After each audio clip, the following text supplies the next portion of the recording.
At first, everything felt perfect. Love, freedom, ease. She laughed, he believed. They weren't in a rush to grow up, didn't think about kids, just enjoyed each other. He thought he knew her by heart, every spark in her eyes, every nervous twitch. But one trip, one week, one stranger's hand on her shoulder, and it all came crashing down. Not instantly. First came the subtle tension, the sparse messages, the fake smiles. Then, a night with someone else, a lie, and finally the kind of silence that chills your blood, when the person you love becomes a stranger and every word is a splinter under your skin. But in that chaos, there's also freedom. Sometimes, to truly start living, you have to walk through the ashes. Hello, my friend. I'm so glad you stopped by my channel. If you're here for the first time, don't forget to subscribe and share this video with your friends or family. It really helps my channel a lot. Please tell me in which city or country you watch this video. I value every one of your comments. So let's get started. By the time Melissa and I stepped into our third year as husband and wife, everything felt like second nature. We hadn't felt any pressure to jump into the parenting pool, and frankly, we loved the freedom that came with it. Spontaneous road trips, back-to-back late-night movies, the thrill of acting on a whim. It suited us perfectly. Melissa had this spark, this electricity that seemed to charge any space she walked into. She was sharp, playful, and just unpredictable enough to keep life interesting. But lying? That was never her strong suit. The truth always had a way of showing up in her eyes. I noticed it early on, back when we were still finding our rhythm. Whenever she tried to be dishonest, her gaze would drift and her hands would fidget, like her body was trying to run from the words. I didn't think much of it. If anything, I found it oddly charming, like I had my own personal radar for truth. That spring, she began hinting at the idea of getting away for real. She said work was burning her out, and what she needed was a full reset. Sunshine, ocean breeze, fruity cocktails, zero obligations. I didn't jump at the idea. I was buried under a critical deadline at the office, and vanishing for a couple weeks just wasn't realistic. Besides, I never loved beaches. I'd pick a cozy cabin in the woods or a lively city weekend over sand and surf any day. Then one night over dinner, Melissa set her fork down and casually mentioned going without me. The suggestion hit a nerve. The thought of her sprawled out on some tropical beach while I was stuck behind a desk, it didn't sit right. But she quickly followed up with, "I'd be with Jolyn, just a girl's thing. Yoga at dawn, massages, nothing wild," she promised. Jolyn had recently wrapped up a rough divorce and was throwing herself into single life with the enthusiasm of a college freshman. I wasn't thrilled about the idea, but Melissa gave me this look from across the table, soft, pleading, like she genuinely needed the break. I hesitated, then gave her the okay. I wanted to believe in us. I needed to. "Go recharge," I told her. "Just promise me I won't see you on some trashy beach reality show," I joked. She clinked her glass against mine and grinned. Deal. That was that. At the time, I thought my willingness to let her go was proof of our strength. In hindsight, it was the first sign I didn't know how fragile trust really was. Watching her pack the night before her flight, none of it felt off. I even helped finalize her travel plans and slipped a little extra cash into her purse. She was glowing with anticipation, and I was happy for her, truly. We were solid, or so I believed. I had no reason to question anything. I didn't realize then that I just opened the door to the worst decision of my life. Melissa left on a Wednesday morning. I drove her to the airport, kissed her goodbye, and told her to enjoy every second. The first few days were exactly what you'd expect. Beach selfies, silly clips of Jolyn falling into waves, snapshots of paradise. She'd send me messages late at night. "Miss you. Wish you were here." And I missed her more than I expected. The house felt too quiet without her laugh echoing through the rooms. But by day 5, her texts slowed to a trickle. No more evening calls, no sunny updates.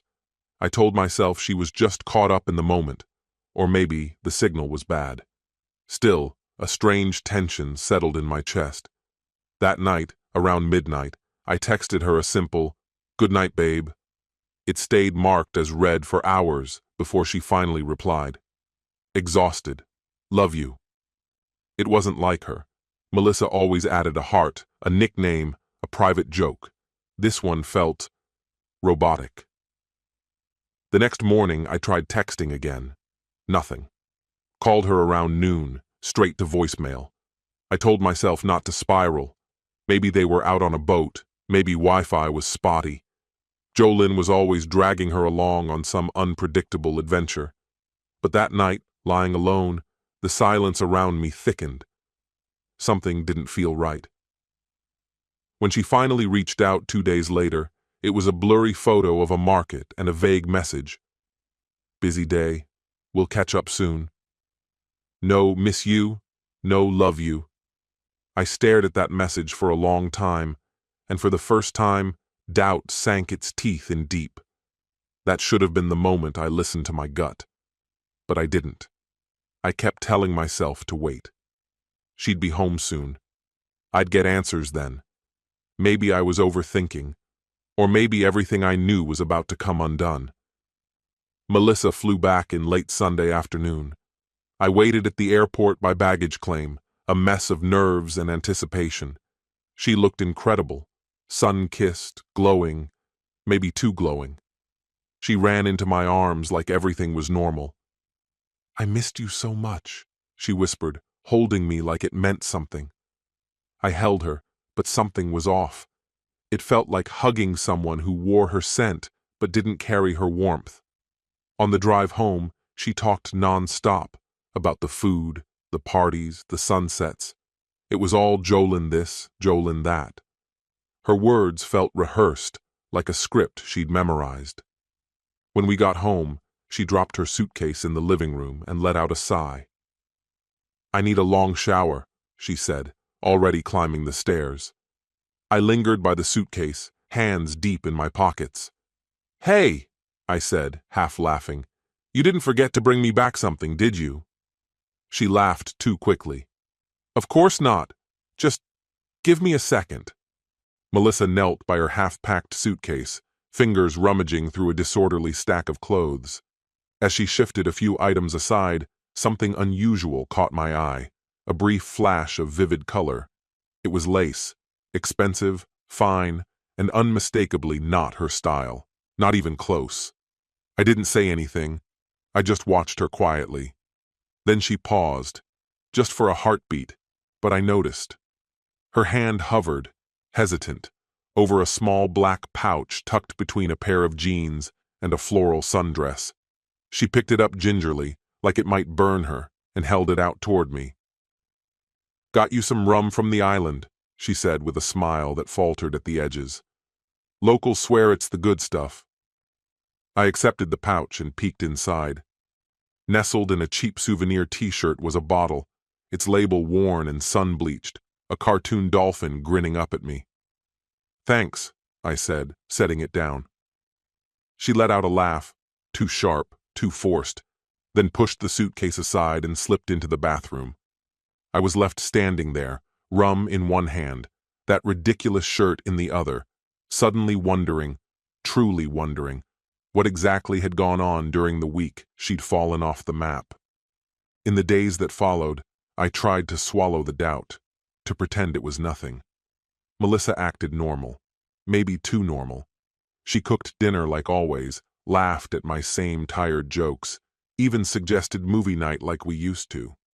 But the harder she leaned into routine, the more every little detail screamed at me. Her phone never left her side. The lock screen had changed. New code.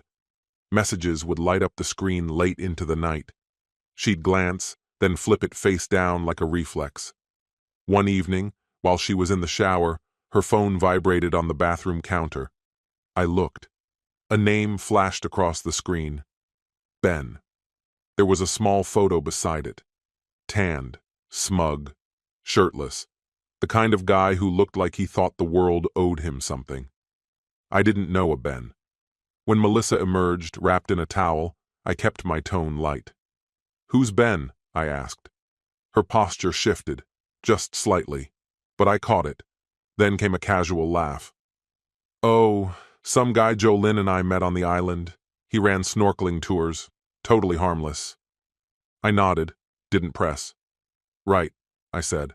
"Harmless guys don't text you past midnight." Her expression tensed. "You're reading too much into this, Jacob. Seriously." She gave me a kiss on the cheek, brief, rehearsed, and walked off into the bedroom. That night, while she slept peacefully beside me, I stared at the ceiling, my thoughts spiraling. The next morning, once she'd left to grab groceries, I opened my laptop and searched the resort's Instagram. I scrolled through endless images, smiling tourists, ocean views, beach bonfires. Then I found it, a video, nighttime party on the beach, a bonfire blazing, music thumping in the background.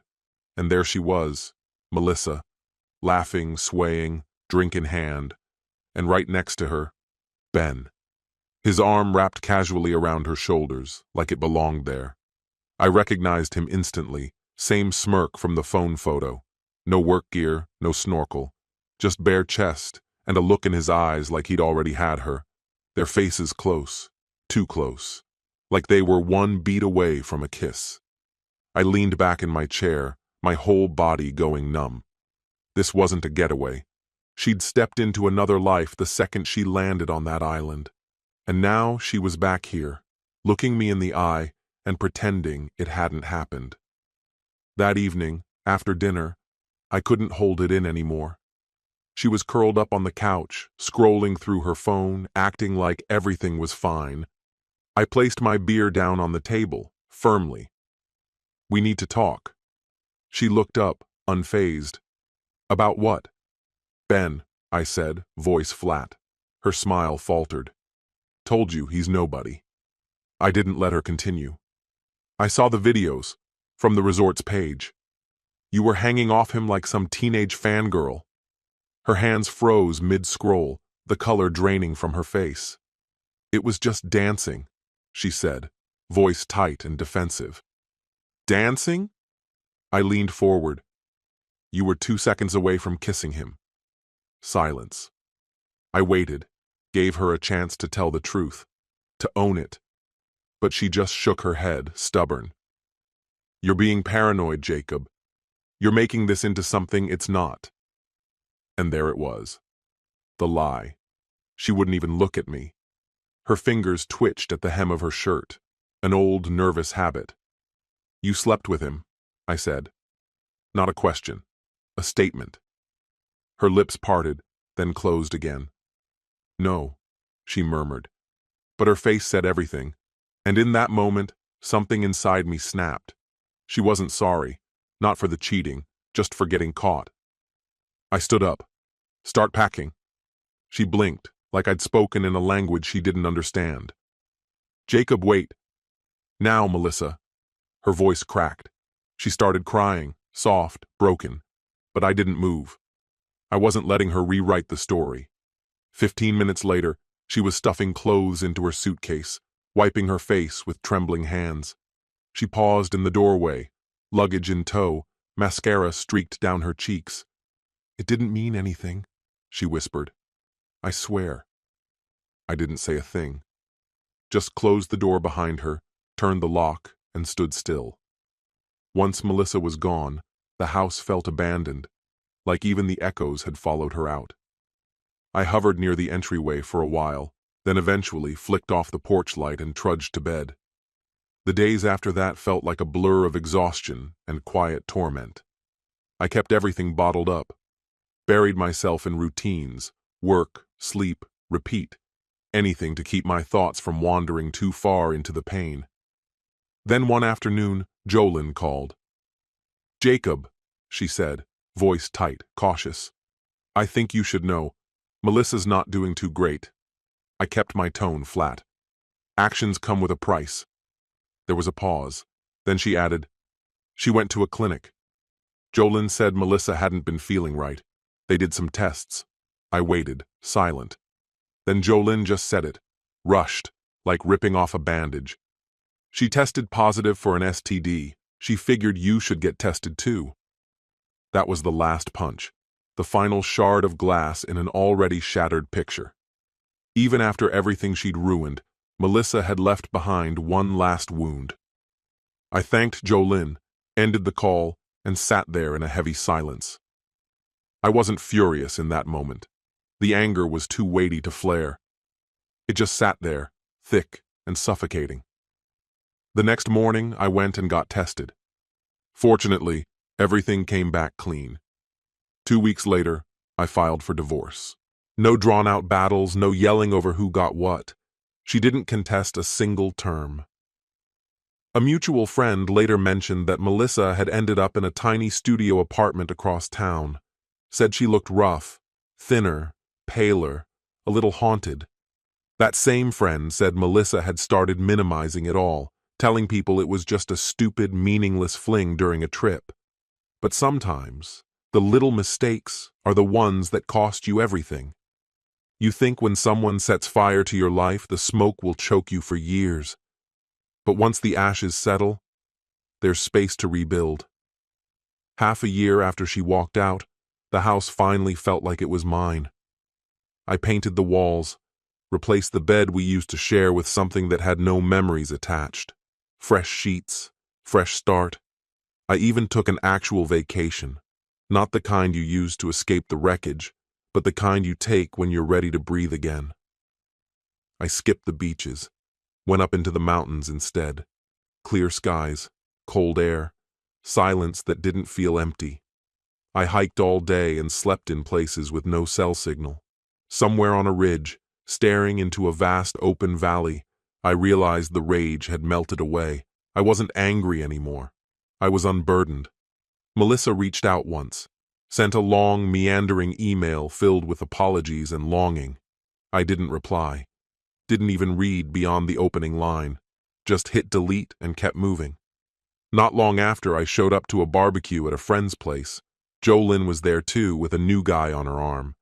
At one point, I pulled him aside, quietly told him what really happened on that trip. Not out of spite, not to ruin anything.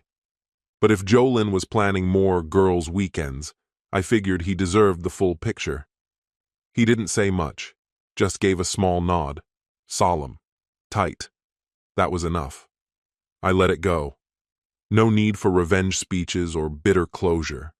Just me, living the life Melissa threw away, and living it with peace. Sometimes I think about how close I came to spending forever chained to someone who didn't value it. Strangely enough, I'm grateful. She gave me clarity. She showed me exactly who she was, before there were children, shared mortgages, and milestone anniversaries tying us together. It was better to bury the marriage than bury myself in a constant effort to resuscitate something that was already gone. These days, I sleep better, knowing that the next time I give my heart away, it'll be to someone who knows how to look me in the eye when it truly counts. This story has come to an end. What's your opinion?